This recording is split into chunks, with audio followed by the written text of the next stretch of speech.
ನಿನ್ನೆ ಬೆಳಗ್ಗೆ 6 ಗಂಟೆಯಿಂದ ಇದುವರೆಗೂ 2 ಕಿಲೋಮೀಟರ್ ಲೈನ್ ನಿಂತೇ ಇರ್ತೈತೆ. ಈಗ ಗ್ಯಾಸ್ ಬಂಕ್ ಕ್ಲೋಸ್ ಆಗಿದೆ, ಗ್ಯಾಸ್ ಇಲ್ಲ ಅಂದರು, ಎಂಡ್ ಆಗಿಬಿಟ್ಟಿದೆ.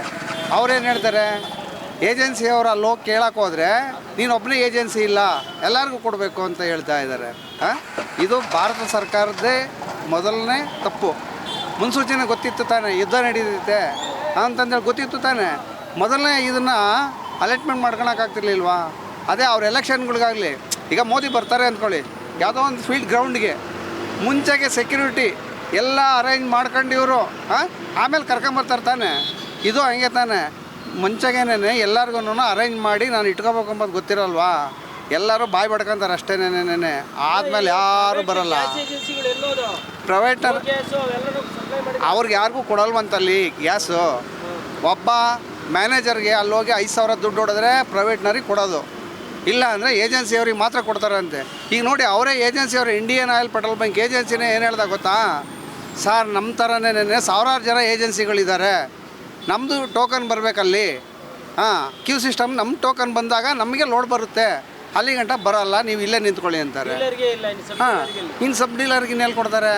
ಅದಕ್ಕೆ ಇವರು ಮೊದಲೇ ಅರೇಂಜ್ಮೆಂಟ್ ಮಾಡ್ಕೋಬೇಕಾಗಿತ್ತು, ಇವತ್ತಲ್ಲ. ಏನು ಬಿದ್ದಾಗಲ್ಲ, ನೆಲಕ್ಕೆ ಬಿದ್ದಾಗ ಎತ್ತಕ್ಕೆ ಬರ್ತಾರೆ ನೋಡು, ಹಂಗಲ್ಲ. ಮೊದಲೇನೇ ಮುನ್ಸೂಚನೆ ಗೊತ್ತೇ ಇರ್ತೈತೆ ಅವರಿಗೆ. 1 ತಿಂಗಳಿಂದ ಆರ್ಮಿಯವ್ರು ಯುದ್ಧ ನಡೀತಾ ಐತೆ, 1 ತಿಂಗಳು, ಇವತ್ತಲ್ಲ, ನೆನ್ನೆ ಅಲ್ಲ, ಮೊನ್ನೆ ಅಲ್ಲ. ಇದಕ್ಕೆ ಮೊದಲು ಇಸ್ರೇಲ್ನವರು ವರ್ಷದ ಹಿಂದೆ 6 ತಿಂಗಳಿಂದ ನಡೀತಾ ಐತೆ. ಇದು ನಡೀತಾ ಇದ್ದು ಗೊತ್ತಿದ್ದು ಇವ್ರು ಕೈ ಕಟ್ಕೊಂಡು ಆ ರಾಜ್ಯ ಎಲೆಕ್ಷನ್ ಚುನಾವಣೆ, ಈ ರಾಜ್ಯ ಎಲೆಕ್ಷನ್ ಚುನಾವಣೆ, ಅಸ್ಸಾಂ ಚುನಾವಣೆ, ತಮಿಳ್ನಾಡು ಚುನಾವಣೆ, ಅದಕ್ಕಿರೋ ಮುತುವರ್ಜಿ ಪಬ್ಲಿಕ್ಕಿಗೆ ಗ್ಯಾಸ್ ಕೊಡಬೇಕಂಬುದು ಮುತುವರ್ಜಿ ಇರೋದಿಲ್ಲ. ಯಾವ ಸರ್ಕಾರ ಬಂದರೂ ಅಷ್ಟೇನೆ, ಅವ್ರವ್ರು ನೋಡ್ತಾರೆ ಅಷ್ಟೇನೆ.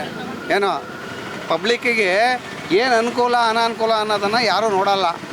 ಹಂಗೂ ಕೇಳಿದರೆ ಎಲ್ಲರಿಗೂ ಆಗಿದ್ದೆಲ್ಲ ಆಗ್ತೈತಪ್ಪ ನೀನು ಅಂತಾರೆ. ಏನೋ ಹಾಂ, ಫ್ಯಾಮಿಲಿ ವಿಷಯಕ್ಕೆ ಬಂದರೆ ಇನ್ನೇನು ಇಲ್ಲ. ಆಟೋ ನಿಲ್ಲಿಸಿದರೆ ಈ ಸಾಯಂಕಾಲ ಹೋದರೆ ಏನಪ್ಪ ಕಲೆಕ್ಷನ್ ಅಂತ ಕೇಳ್ತಾರೆ. ನಾಳೆ ಬಾಡಿಗೆ ಕಟ್ಟೋದು ಹೆಂಗೆ ಕಟ್ತಾರೆ?